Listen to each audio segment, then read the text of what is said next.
नमस्कार, मी डॉक्टर मच्छिंद्र बांगर महाराष्ट्रातील हवामान परिस्थिती संदर्भात ताजा अंदाज देणार आहे. सध्या आपण बघतो की गोव्यापर्यंत जवळपास अरबी समुद्रात आणि बंगालच्या उपसागराच्या दक्षिण टोकाला देखील पावसास अनुकूल अशा प्रकारचं वादळी वातावरण आहे. यातून एक नवीन कमी दाब तयार होण्याची शक्यता आहे. सध्या महाराष्ट्रामध्ये निरभ्र आकाश आहे.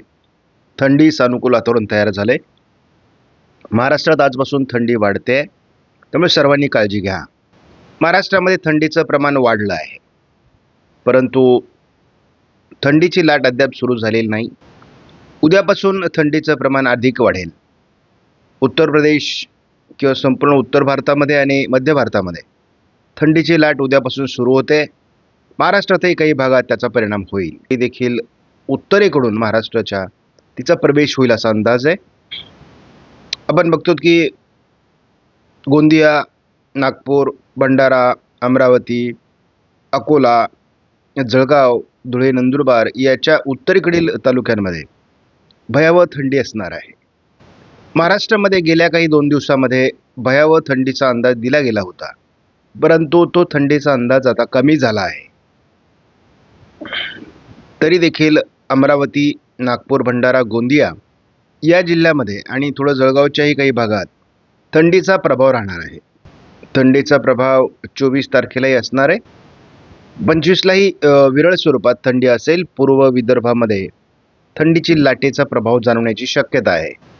महाराष्ट्रात थंडीच्या लाटेचा धोका बऱ्यापैकी टळला आहे, परंतु तरी देखील थंडीचं प्रमाण जवळपास 18 तारखेपासून 26-27 तारखेपर्यंत अधिक राहणार आहे. आपण बघतो की दक्षिण भारतामध्ये थंडीचं प्रमाण कमी आहे.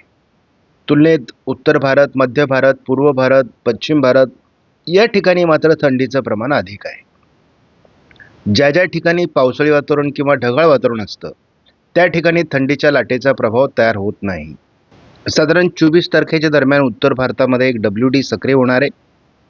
त्याच दरम्यान श्रीलंकेच्या दरम्यान बंगालच्या उपसागराच्या दक्षिण टोकाला एक कमी दाब तयार होणार आहे. हा कमी दाब कोणत्या दिशेने जातो, तो भारतावर किती परिणाम करतो, हा अंदाज यापुढे महत्त्वाचा असणार आहे. हा एक ईशान्य मान्सूनचाच भाग राहणार आहे. जवळपास केरळ, तामिळनाडू, कर्नाटक, आंध्र प्रदेश या काही भागात याचा परिणाम सुरुवातीला होण्याची शक्यता आहे.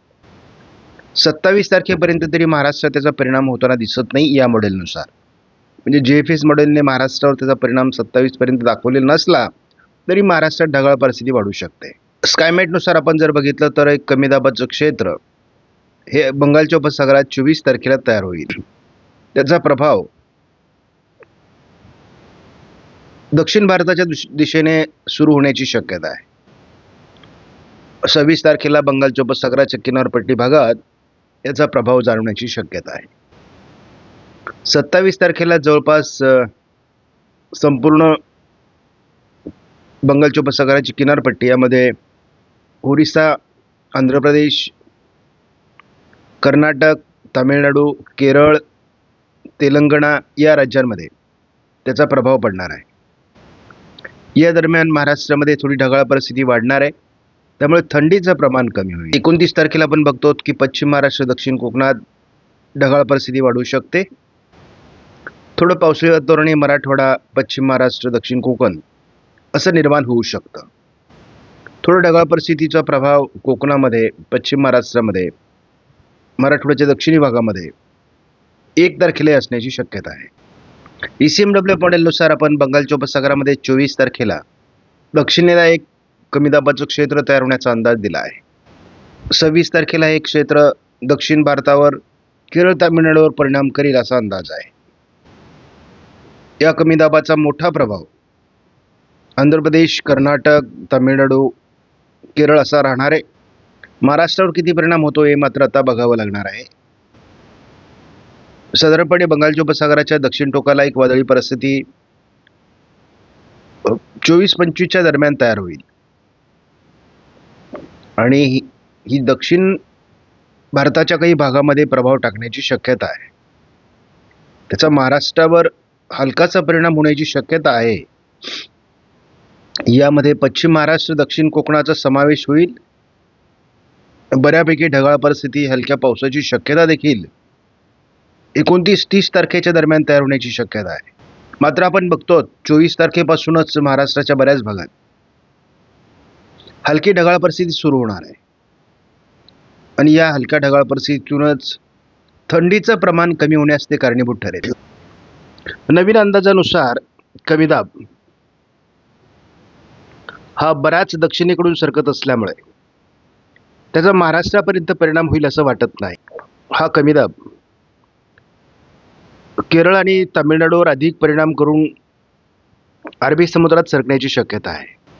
ही एक प्रकारची वादळी सिस्टम आहे, त्यामुळे महाराष्ट्राच्या किंवा भारताच्या दक्षिण भागावर त्याचा परिणाम होणार आहे. तर साधारणपणे आपण बघूयात की याचा महाराष्ट्रावर किती परिणाम होईल. गोंदियामध्ये 13° तापमानाची नोंद 22 तारखेला होण्याची शक्यता आहे. इतरत्रही अनेक जिल्ह्यांमध्ये 15, 16, 17° पर्यंत तापमान उतरणार आहे. गोंदियामध्ये 13° 23 तारखेला असणार आहे. आपण 24 तारखेला देखील बघतो अकोल्याला किंवा गोंदियामध्ये, गडचिरोलीमध्ये 14° तापमान राहील. सातारा, लातूर या भागामध्ये किंवा लोणारच्या परिसरामध्ये जवळपास 15° तापमान राहणार आहे. मात्र बदलत असलेल्या वातावरणामुळे 25 तारखेनंतर थंडीचा प्रभाव हळूहळू कमी व्हायला सुरुवात होईल असा अंदाज आहे. या परिस्थितीत काय घडतंय हे आपण बघणार आहोत. आपणास व्हिडिओमधील माहिती महत्त्वपूर्ण वाटल्यास लाईक करा, शेअर करा, चॅनलला सबस्क्राईब करा. धन्यवाद.